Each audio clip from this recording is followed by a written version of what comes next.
Brandon Martinez from Voters Choose. Brandon Martinez is an upbeat community organizer from sunny Orange County, California. He's the president and co-founder of Voters Choose, a youth-led nonprofit that engages people in freer and fairer elections through research, education, and advocacy. He loves fighting for voting rights, democracy, and civic education. He also enjoys learning about issues like transportation, climate change, and economic justice. Otherwise, Brandon likes to read, write, and spend time with his family and friends. He recently graduated with a BA from Harvard with a focus on political economy. I have the distinct pleasure of introducing Brandon Martinez along with his team, which includes Haram and also Chinaka. Thanks, and it's great to meet everybody. I'd love to give Chinika and Haram a little space to introduce themselves. This introduction was super nice. And to let us jump into a presentation about both how to conduct research and how Voters Choose to conduct research. So Haram, I'll pass it off to you first. Hold on, I'll just share the slides.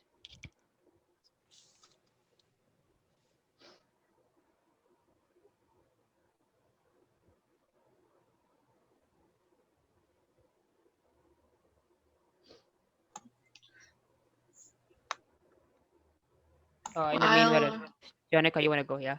Yeah. While Herman is putting up the presentation, my name is Chinika, and I am the director of outreach for Voters Choose. So basically, my job basically entails doing stuff like this. Also, communicating with other organizations and helping, Voters Choose in terms of their communication with other organizations.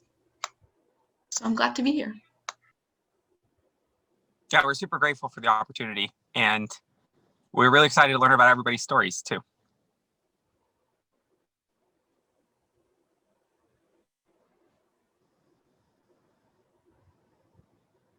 Cool. Yeah. Hi, guys. I'm Hiram. I'm an organizer with Researchathon, as you all probably know by now. I'm also the director of research visualization at Voters Choose. And I'm super excited to be here and present on how you guys can go about conducting research, and hope that helps with your research proposals at Researchathon 2021. Okay. So Voters Choose is an organization that engages young people in ensuring that they're in engaging young people through their local communities. The main point of Voters Choose is to engage young people through their local communities in their democracy. So say, for example, in Orange County, where Brandon lives, he's engaging their local community board in curriculums so that kids are more educated in their own civics, right?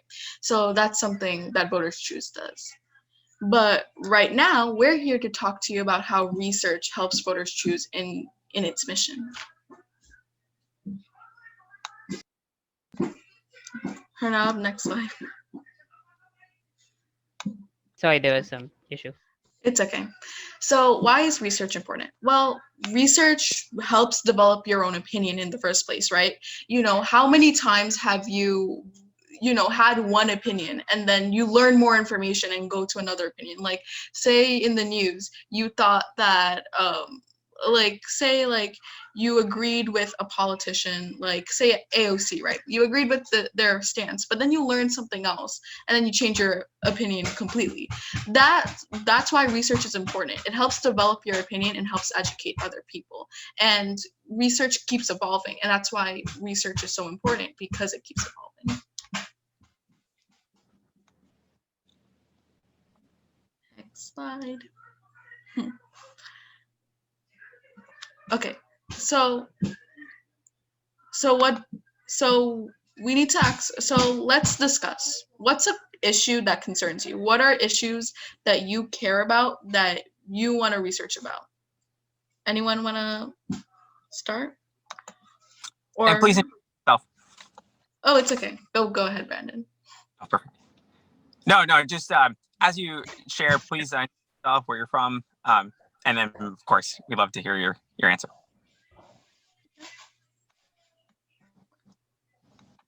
I can start. So an issue that concerns me was something about lobbying. I was very concerned about the dark money interest in, Washington, and I was very concerned about how it was influencing our politicians. So that's an issue that concerns me. What are issues that concern you? Environmental economics. Environmental economics. Ooh, that's an interesting topic. Is there Are there any other topics that people are interested in? Globalization, suburban development. Cool. I like how every topic sort of connects to each other. It's very interesting. Like globalization and environmental economics definitely connect to each other. Political instability. So now that we sort of gauged some topics that we're interested in, what do you not know about that topic? That's the second question. The second question we have to ask ourselves are, what do you not know about the topic you're interested in, right? So about lobbying, I don't know like what specific companies or what specific organizations do to lobby politicians in the first place. So that's something I would have to research to be able to effectively communicate and be able to effectively find solutions to the problem I'm talking about. So what are things you don't know about your topic specifically? You guys can write in the chat, or you guys can, unmute and discuss.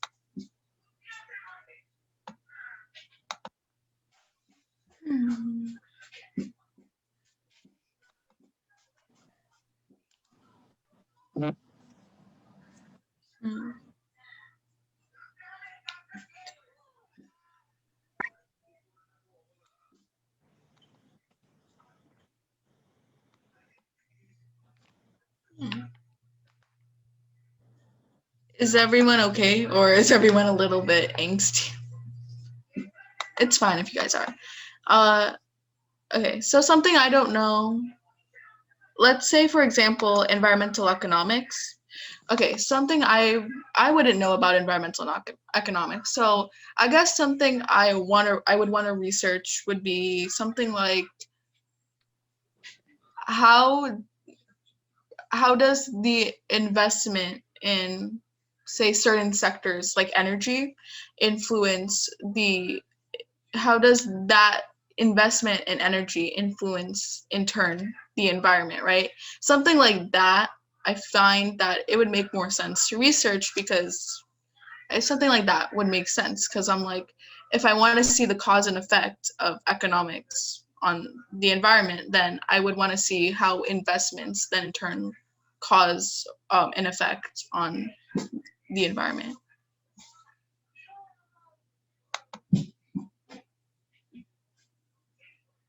Ooh, yes. How government, good, Jim. I don't know if I'm saying your name correctly, so please correct me. But how governments can help facilitate circular economies / facilitate global value chain. Yeah. Especially, because a lot of innovation is facilitated by the government, because they give out grants, they give out a lot of the investments, right? They can give private sector a lot of money. So yeah, that definitely is a good thing to research when you're talking about global economies and globalization in general.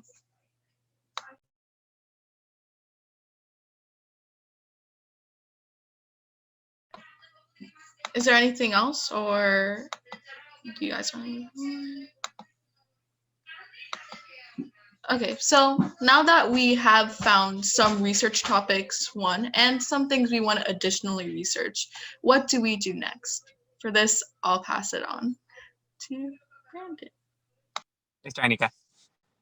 Like she was saying, we have the first step before you start any research project is to get involved and get interested in the process of research, and to think about questions that inspire you. For us at Voters Choose, we really care about informing and engaging people in our democracy, especially young people. And we've developed a process that helps people who join our organization really dive deeply into our questions. That way, anytime we present ourselves, anytime we engage in advocacy, anytime we want to educate the community, we have research on hand to share. This will help you anywhere in, especially in the policy world. So these are some general tips. I'm going to walk through them one by one. And at the end, we're going to have a fun little exercise so that we can start to get the juices of our mind flowing and engage in some research. So step one is to find a topic. First, after you've thought about issues that matter to you, after you've decided you want to write a research project, you can start by thinking through general principles or questions or policy areas that interest you.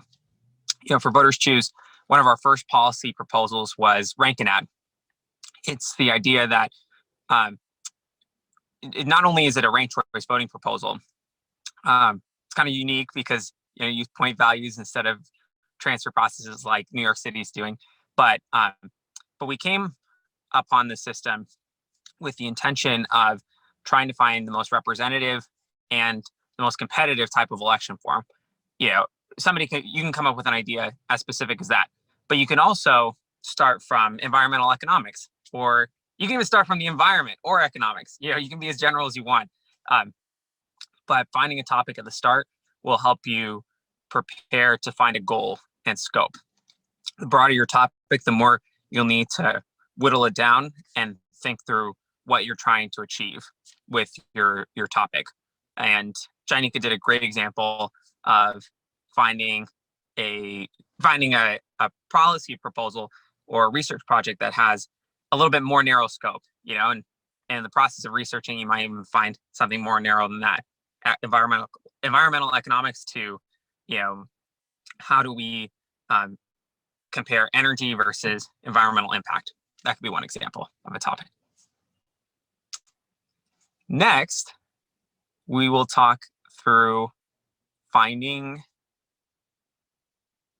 a problem in your topic. The idea here is that after you've discovered a topic that interests you, you need to develop, or you need to form some kind of issue, or you need to problematize your research project. Go from the level of, I care about this issue, I think things should be different, to what exactly is unsolved or unknown about this research area. As an example, and we'll use these questions to kind of illustrate this. We started off with our civic education curriculum, knowing that students that we had experiences in civics classes that didn't really impress us. We didn't come out of our civics classes in high school feeling like we knew how to engage in politics. So that could be a question, what is the way to get young people engaged in politics? And then after that, we had to find more specific variables. And with a topic like that, you can go in a lot of directions. For example, we're writing a research report both on the causes of education disparities, and we're writing one on the research or the civic education curricula that have actually increased civic engagement. So there are two types of variables. You guys are probably familiar with this: independent, dependent variables. And for a project like the causes of civic education inequality, one variable that could be an independent variable might be school funding. Something that you could adjust, or something that you could see adjust in the natural world. And then you could measure something like voter turnout or voter registration rates. Those are dependent variables because you can't really control those, but they are outcomes. They're things you're trying to study. For us, that could be a proxy of civic engagement. We'll run through that in a few slides and talk through everybody's own independent, dependent variables for their problems. So then, before you really jump into the work, we will talk about the background you need to do and the ways you can prepare for this next step. But it's really key that you come up with some hypothesis. And again, this might be familiar, but for those that haven't heard of it, a hypothesis is a proposal that is testable and falsifiable. And even when you know that that's what it means, it can be really hard to find one like that. So for civic engagement and civic education, we could very well say, like, if everyone ate apples, then more people would turn out to vote. Now, that's potentially falsifiable. You could show, somebody not eating an apple and still voting. But maybe that's not testable. Maybe we can't track the whole US, see who's eating apples or not. There are lots of situations like that where you might encounter a problem in your hypothesis, and you need to rework it a little bit. The other thing about that silly example I just came up with is it doesn't really explain the phenomena very, very well, or very very confidently. I don't feel good about a theory where apples somehow affect voter turnout. In reality, that might be true, and we can always find interesting or new hypotheses or find new theories to explain things, but it does help to lean into your intuition and to lean into your experiences to come up with your first hypothesis. You can always find out that one's wrong, but then at least you're starting from a place where you know what you're going for, and you're testing something that you find very familiar. Then the last step is to find out alternative hypotheses. So for finding a problem is the most important phase, and reading background literature is a really key step to getting there. Alternative hypotheses are basically alternate theories. So if everyone ate bananas, then people would turn out to vote. That could be an alternate hypothesis. We often want to find a null hypothesis, which just means, the alternative is if everyone eats apples, it doesn't have any impact on your ability, on people's turnout or willingness to vote. So anyway, that's the breakdown, and background literature is really important to getting you there. So in order to form a hypothesis, again, we want to have intuition for what our theory should be. And we might need to learn a little bit about the area we're studying so that we can have some knowledge and some preparation to engage in our question. We have, for example, conducted studies that involve field research, where we went out and interviewed people about their experiences with new electoral rules, to learn more about rank and add.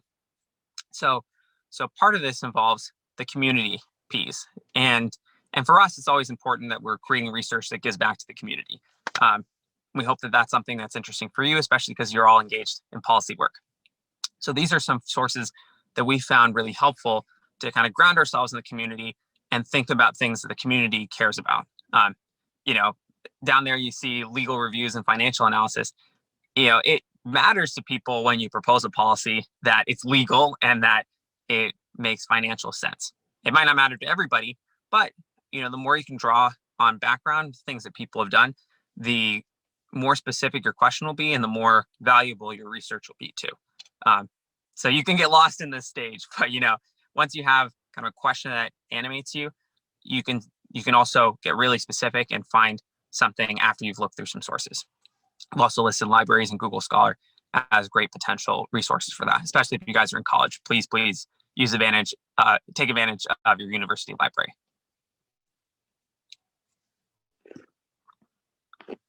Fourth, we encourage you to move beyond the background stage. We think that it's great to learn what other people have done and to find the best knowledge out there, but that definitely has its limits.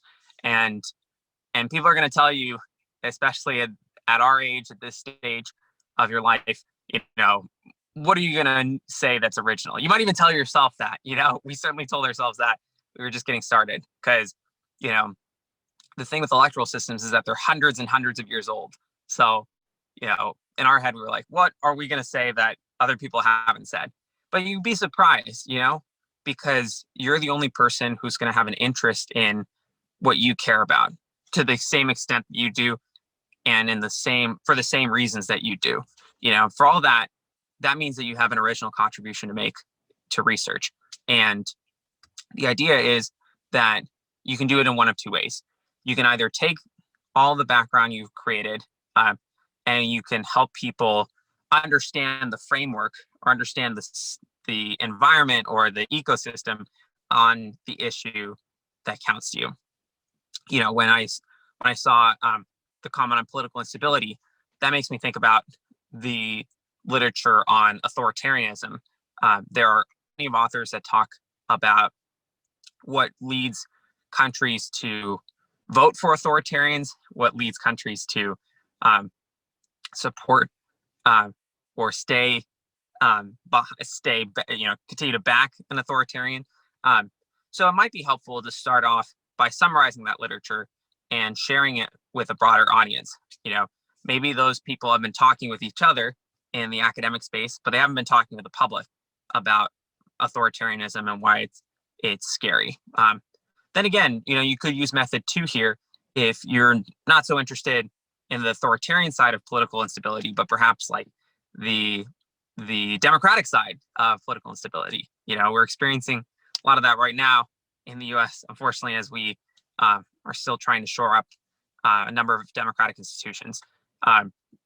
So method 2 would involve you going out to find data. And again, data doesn't mean, you know, necessarily that you're calculating stuff on spreadsheets. Data could be interviews and field research and conversations with people and surveys, but it can also include experimental things, you know. And in general, data is most helpful when you have a theory or hypothesis to support your views. So this is why all the work you're doing before this point really counts, because exactly, mixed method stuff is my favorite, you know, and in general, data can come in many forms. So please be creative on this step, and because this is where it really counts, you know, you get to make your contribution here. Our last step is to write about it. And, you know, this does, you know, sometimes feel like a linear process, but I want to take this moment just to say that it's always great when you have an idea, when you know you have something to say, when you've learned something, when you find you've reached a new point, that you write, because you never know when that idea is going to leave you. And even if it's just a note on a sheet of paper, that idea could come into play in the very beginning of your paper. It could be the first paragraph, it could be, you know, the middle, or it could come at the very end when you're trying to wrap things up. But please, anytime you've run through a process like this, write it down. You also want to make sure that you're communicating things clearly, and Ram's going to share some tips about that soon. But you also want to make sure that you are making a clear argument. Your hypothesis should lead you to find data or to summarize literature in a way that helps you learn whether your hypothesis was correct or not. And by the end of the paper, somebody should come away knowing this is where this person stands on the issue. And if you haven't done that yet, then it's a good chance for you to rewrite, re-explain, clarify things. And finally, make sure you are connecting things to the real world. You know, you guys are policy researchers. You guys care about making an impact on people's everyday lives. And if you're writing the same as you would write, you know, a college essay, then there's something to reevaluate. People don't always teach us in school that, you know, there's no need to dumb something down. I wouldn't want you guys to come away with that. But people don't always teach that there are different audiences in the real world. And the point of, you know, rewriting your work is not to kind of oversimplify things.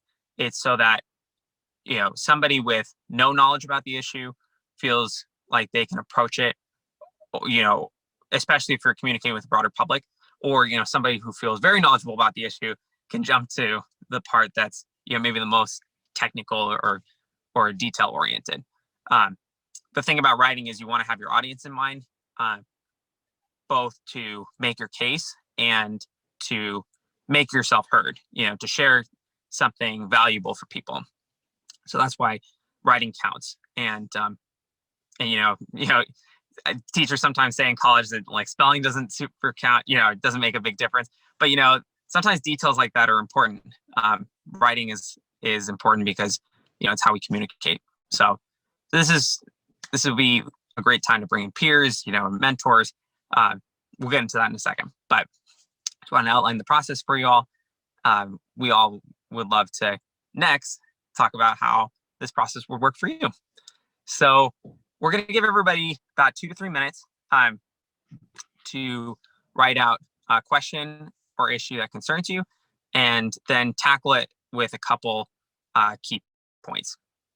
So first, you'll want to think through what you want to test with that question or issue and what outcomes you want to measure. So, I'll share my example just so you guys get to choose yours. With civic education, we cared. It was an issue that concerned us because we think that people didn't receive proper civic education in high school. That's the issue. Now we might want to test whether school funding affects voter turnout, because we want to see if that's why schools might not have great civic education programs. So outcomes are voter turnout, maybe voter registration, stuff like that. Then the last question is, do you have a theory about your variables? And is that a hypothesis? So just try to process whatever you come up with. And then, very basic level, try to see if you have some idea of which way that the needle goes, which way things go on the trend line, and then see if you can actually test your theory. We'll give everybody a couple minutes for that. I find it very interesting. Like, it seems, obviously a lot of this stuff seems mundane. You've been like, you always do this in school, you've been repeating it over and over again. But often when you're doing research like this, especially for public policy, it's often that we're just, you don't know exactly what to test, because how do you test something that in society, right? And that's why, even as something as simple as this is often undermined, even if it's undermined, it's still very important. Yeah, definitely. There are a lot of cool methods social scientists use basically to try to get around the fact that you can't really test a whole lot of things on people. That would be very unethical. So one method that's out there is, you see something that happens naturally in the world. Like, some days it might be sunny, some days it might be rainy. And like in some part of the country, there's a cool paper on like the Tea Party and its rise to power. And it studies the differences in rainfall on a particular day, and studies, because that affected the size of the crowds in different places, there's sort of natural variation. They studied if those congressional districts with more rainfall, had less Tea Party representation. And they found that was true. So you can find lots of cool ways to analyze your question. Once you found a theory, most cases, you can try to tackle that with a method. So it can be pretty fun. All right, does somebody have a question they want to share? We'd love to hear people's voices. So please introduce yourself and share your question. We'll start calling on people. Dun, dun, dun.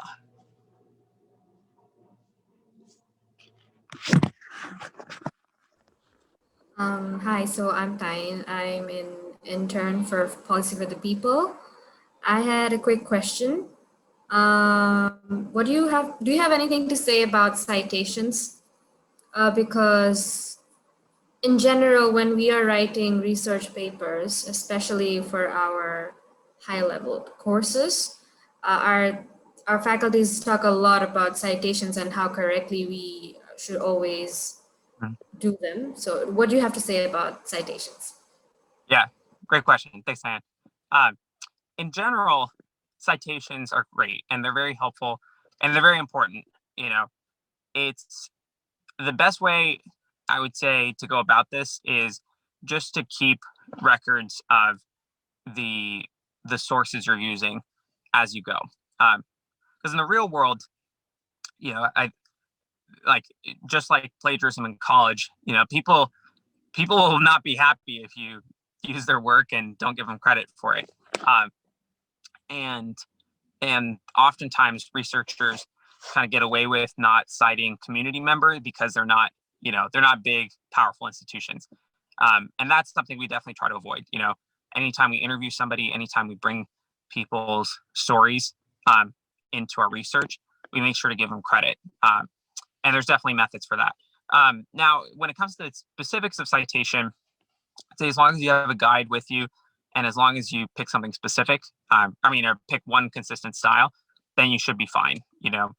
Like social sciences generally use APA. We tend to lean towards Chicago because you can use footnotes and then doesn't get in the way of people reading it. But that's because we want the public to be able to read our work. Sometimes you use APA or MLA because you want people to read the authors. So that's sort of my take on that. Chainika and Haram might have different views, but yeah, citations are important. Thanks a lot.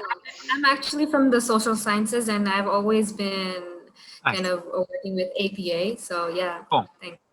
Yeah, Cool. I'd also like to note that especially when you're trying to communicate with the public, citations are important in being able to allow the public to do more research and make opinions for themselves. And it's really important because, say you want to do, say you don't understand something in the paper, but then they link something, then you go further and you do more research and then you understand the topic better. All right. Does somebody have a question? I think someone raised a hand. Oh, perfect. All right, yeah. So I had a quick question. When we're doing research, how do you recommend us to synthesize new ideas from pre-existing data? How can we be sure that we're not just providing a summary of pre-existing ideas online? Great question. And could you introduce yourself? Sure. My name's Noor Arfin. Nora, great to meet you. So that's a great point. I mean, one thing you might find is that original contributions are sometimes tricky. This is why it's really important to spend time refining your question and working through background literature, because if you miss those steps or you jump straight to gathering data, then you might miss a research paper that's done similar work, or you might miss they're called meta-analyses in the literature, basically papers that summarize what other people have written and try to come up with some synthesized view.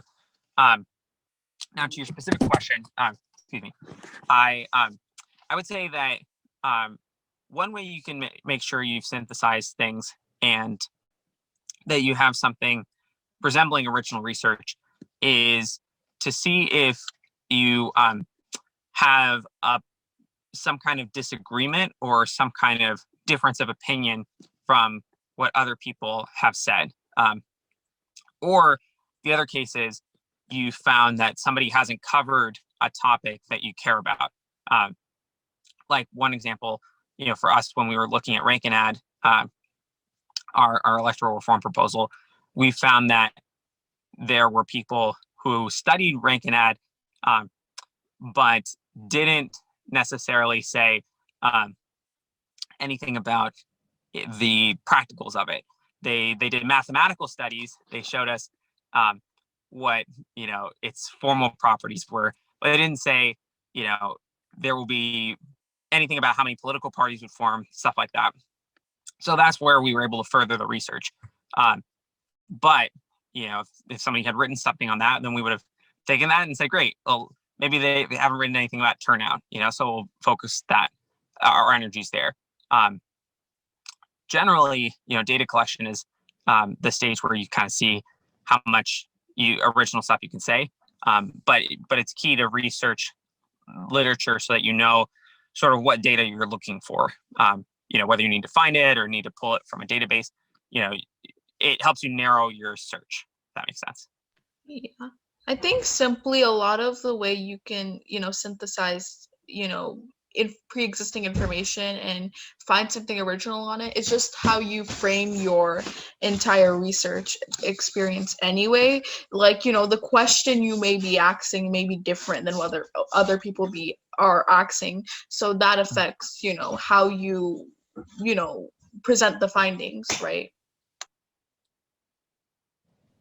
Yeah, thank you. That helps a lot. Awesome.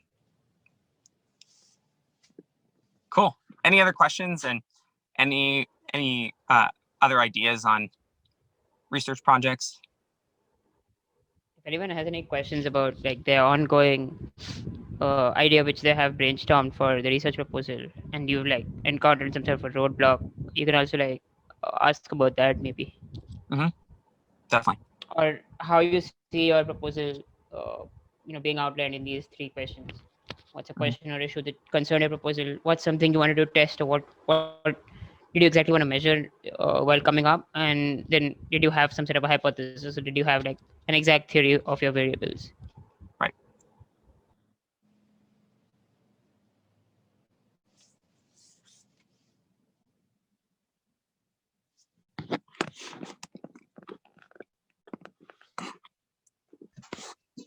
Brandon, do you want to go over the do we want to start going over the tips? Yeah, I think so. We'll give people a chance to think about this a little bit more, and there'll be time for questions again too. So keep noodling, keep putting stuff in the chat. Haram, I'll pass it over to you.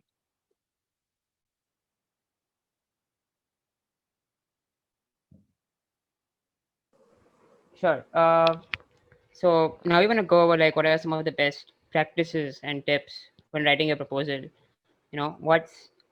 What are those small sort of secrets which people who would win, or what are like the key points which are different in a proposal which would win, or which would be effective, or which would catch the eye of a policymaker, someone in authority?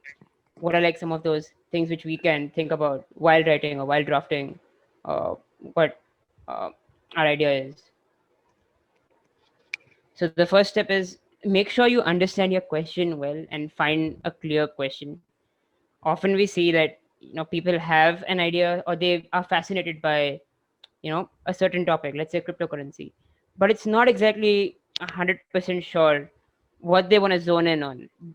They feel like they know the topic, they feel like they know what they want to answer, but since it's not exactly written down, or since it's not exactly concrete, it tends to go all over the place, and then the proposal or the policy draft ends up being somewhat of a mess. So it's a good place to start is, how do you see a change being brought about, or what changes do you see currently in the system or the issue you're dealing with currently? It might be something very recent. It might be something which policymakers are just coming up with in the Congress. It might be something which a community leader has proposed. It might be something buried very deep in the policy history books, something like 50, 60 years old, which everyone has forgotten about. And then the next question to ask maybe is, okay, maybe if there's I know that what changes I want to bring about, what changes have been brought about, what exactly has not been done yet, or what exactly have people not thought about in this particular question? How has this thing not been approached so far? And then of course we have cause and effect, which is that there is this one situation, let's say you are worried about privacy on the internet. What exactly are the causes? Why exactly are you concerned about privacy on the internet? Have you particularly come across instances where people's privacy have been violated? Have you read some sort of an article, or have you seen some sort of situation play out where this thing takes center stage and no one is effectively doing anything to address the issue? And what are the large scale ramifications of this one issue? uh, it might very well have ramifications well beyond that one particular field. It might have far reaching effects. We've talked a lot about at the Researchathon about how things are like interwoven, how things are so interdisciplinary. And although you might be boxed in looking at one problem from one perspective, it will end up causing a ripple throughout various fields. So if you were to look into the pictures which we have, so this is regarding the rank and ad paper which voters choose has been drafting as of late. So we have basically been looking at, okay, there's this city, and how has it been sort of bifurcated, and how exactly is voter turnout affected because of this? Do people in certain areas, feel that they are not properly represented? Is it because of those kind of drawing of district lines? Is it because of the election timings? Is it because of the specific system at hand? Despite people coming out to vote in full throttle, the system just still churns out something which is not the most preferred candidate or not the best solution for the entire community as a whole. And uh, so again, it would be a great idea to just look at what other people have done in the past. We have already talked about references, citations, dig through Google Scholar, libraries. How have other researchers approached this very point? How have they made sure that their question is clear? How have they made sure that what they are elaborating on makes comprehensive sense even after they're done writing their proposal? Because one of the most common things or the problems we see is someone starts out with a question in mind, and it might even be well framed, very clear, but by the time they're done writing all of the draft, putting all the references, citations, putting the final touches in, the paper itself has evolved to the point where the initial question has maybe been lost sight of, or it may not have been touched on to the degree you might have wanted it to. So it's also important to make sure that your question is in sight even after you're done writing the paper, and maybe have people look it over, ask other people, hey, would you care about this question? Do you think it will have an impact on our society? Do you think it's one of those things which is as a burning issue for our society? And do you find that my proposal, basically have them look over it, have a set of eyes to go over it, do you think what I've written makes comprehensive sense, and is it clear? So the second step would be to gather proper evidence. You already talked about taking through libraries, Google Scholar, a lot of different journals are out there for you to basically get a hold of and cite them, reference them, draw inspiration from them, see how they have sort of approached the problem, what they have done, how they have constructively built on the question at hand. And so one of the things we have done at Buddha's Choose, as you can see in the photos, is we have met with local representatives at conferences, at meetings. We've tried to interact with local community leaders and try to make sure that, okay, we have this big vision in mind. Do you think it makes sense when we are applying it to your small part of the globe? Do you think it will work in the long term for your specific community at hand, with the resource constraints and the time constraints and the financial constraints which you have on the ground? So, obviously you would want to handle all of this with care. You want to make sure that you cite everyone and acknowledge everyone who has helped you, reference all of the papers, and be consistent in the application of your methods. We often see, papers or op-eds being full dense of information at the start, and then suddenly they start switching into very graphical perspectives, and it's not a very smooth transition. It's a good idea to just be tracking how you're gathering evidence, just to keep getting feedback on your own work um, by yourself, just to make sure that, okay, this is what's working. Meeting with local representatives isn't working out. Maybe they keep ghosting me on my email inbox, uh, and doing this other thing, going to the library on a daily basis and looking at these 70-year-old research papers which no one has really looked into, which seem interesting. This is what seems to be working, seems to be finally contributing to the things I have written down in my draft. So finally, you would also want to use some techniques that test your findings for accuracy and relevance. So again, a great way to do this would just be to sit down with friends, mentors, experts, have them look over the paper, have them, like, even within the scope of the current review or the literature review which is being done currently, or the research work currently going on in the field, you can kind of figure out, okay, this is what's happening in the current scenario, and this is why people are choosing to focus on it. Just give me a second.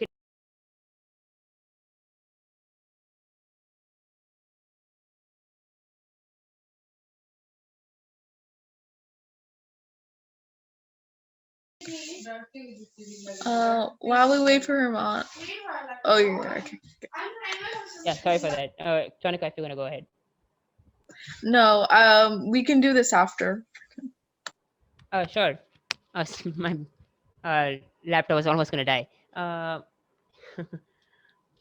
So you want to develop an aim for sample sizes. Make sure that any data you're presenting has an appropriate like sample size. It makes sense if you're scaling it up. It makes sense even outside of the laboratory setting you have in mind. Um, Basically, again, coming back to the financial constraints, resource constraints we have on the ground, you want to keep those in mind while coming up with a solution, while maybe providing us with some timelines on your proposal. This is how I see my proposal going forward. This is how much time it might take to get this done. These are the possible delays which might occur.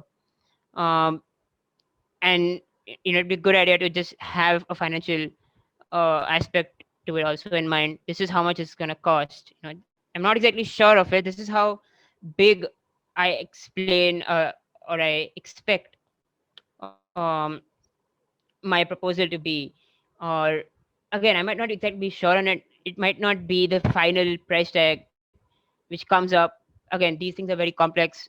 We often see governments overspend um, on projects which they had earlier planned for a much cheaper price. Probably happens due to time delays, other constraints which they have in their system. So it's still a good idea to have a number out there, just to give policymakers, just to give people who are reading your article in academia an idea of how big you envision your project or your proposal or your research thing to be. And finally, I have talked a lot of stuff: content, graphs, data, timelines, financial stuff. Make sure that it's still easy. This is where the post review stuff comes in. Make sure that the person who's reading the article is still able to follow it, and is still able to understand your thought process. Is still able to, he's not getting lost somewhere in page 3 X paragraph, and you have this huge dense paragraph of just stuff and data you're throwing out, and it's not making any sense to the reader. He may become discouraged to read with interest in your proposal. And make it easy for the reader to read, basically. Might be a great idea to read your own proposal aloud in front of the mirror. It might give you some some physical feel of what a proposal is. It might bring your proposal to life for you. You might feel that, okay, this sentence here, it doesn't quite make sense. It might go into this other section which I had written before, or it kind of disrupts the flow. um, this is why in a lot of uh, olden systems or in olden parliamentary settings, people used to read aloud laws, people used to read aloud the bills, because not only because people were illiterate in older times, but also because it gave a sense of community, it gave a sense of bringing the proposal itself to life. uh, Also, we have already gone over a lot of the common structures. uh, you would want an executive summary, an abstract up top, just to give people an idea of, here's what I want to talk about, here's the problem, in a very short uh, kind of way, and give them an idea of what trips to the library you made, what background did you get, what did you dig through to come to form this question or to form the basis of your solution, and to analyze it, and to make it and to test it out, make sure that it actually works on the ground, and any limitations you see in mind with the proposal or with the research you have, any sort of recommendations you have for other people in the future, maybe to get around these limitations or to better your idea, and any final thoughts, final conclusions you might have. uh, so I think that's pretty much it. uh, we are Okay. open to any questions. Okay. Yeah, I'm sorry, Janika. Yeah. I found a question in the chat that I found very interesting. It was about if your ideas and theories relate to a large amount of stakeholders. For example, when I say global value chains, it's linking business in the economy to ensure security of resources. How would one conduct any research on such a huge topic, considering how large scale the ideas are? What example would need to involve a large amount of businesses, right? So how do we do a more large scale project when there are a lot of stakeholders? Yeah, I'd say briefly, collaboration is really key. And this is like not to be a lead in, but Voters Choose can be here to support projects like that. And there are other institutions that have particular focuses on commerce and economics and business. And there, if you can collaborate with other organizations, you can have a better chance to reach a bigger scale. To do that yourself, it might make sense to try a local forum to prove that there's something to study before you invest a lot of time and resources. Yeah, often, it's all about, finding like a team, right? And also having effective communication because, you're doing a lot of outreach, right? And when you do and when you're trying to do projects like this, you need the mass outreach, and a team will help with that. But if there aren't any other questions, if you guys have any other questions, you guys can stay. But you guys can get involved. Can someone move to the next slide? Oh yeah. You guys can get involved with Voters Choose, and you guys can get involved, and you guys can also take our civic education survey. And if you guys have any questions, you guys can contact us at voterschoose@gmail.com. I'll put all those links in the chat for you guys to access. But if you guys don't have any other questions, or if you guys would like to stay and chat about a little more about, research or what Voters Choose does, we'd be happy to stay and answer any questions.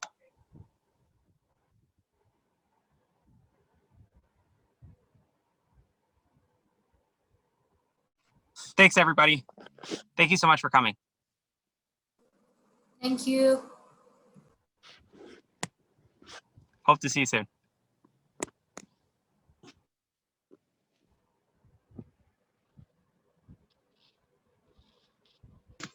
It was nice presenting you guys. I hope you guys enjoyed.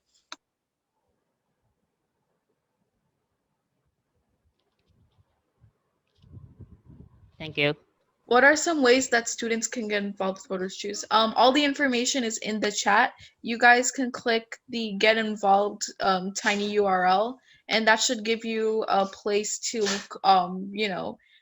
schedule meetings and be in contact with Voters Choose. You guys can also email us if you guys have any questions about what Voters Choose does and how to get involved in the first place. But yeah, all the information is in the chat.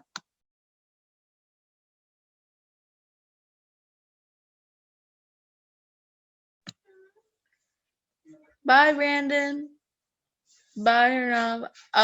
This presentation was great. Bye. Thank you.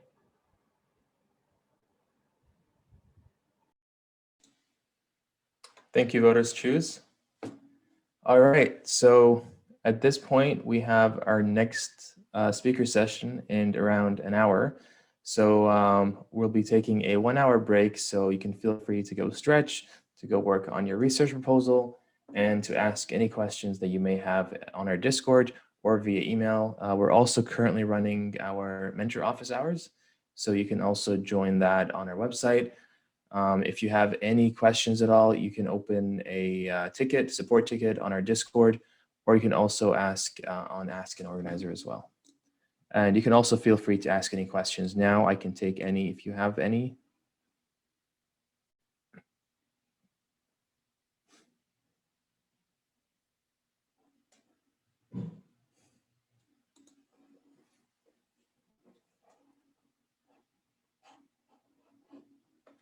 All right, no questions. I did want to point out that we have Daniel and also Carol might be joining as well. Daniel it currently runs, I believe, a business in London. So he has a lot of experience with startups and also establishing a tech-based slash social impact venture. So if you're interested in that, then feel free to join Mentor Office Hours. We also have Carol, who has more of an education academia background. So she has a PhD and she's willing to advise about writing format or writing style of a research proposal, and also to link you to various resources that she has access to. So that includes data sets and also various mentors that she's in touch with. Also keep in mind that we have our sponsored resources that is on our Notion page. So if you access that, you'll get access to, or you'll have the chance to get access to Grammarly premium subscription. You can also get access to the codes and various coupons that can allow you to claim various subscriptions on 1Password, Interview Cake, and so on. So you can definitely leverage those, of course, as you see fit. And I believe we also have some available data sets that are offered by one of our partners. So that's Snow Labs. I believe they're offering a couple of COVID-19 related data sets. So if you're interested in data analysis, then of course you can access those to see what you can do with them. And of course, if of course at any point you are incorporating some coding or hack related related facets to your projects, then of course make sure to upload that onto a dev post once the time comes as well.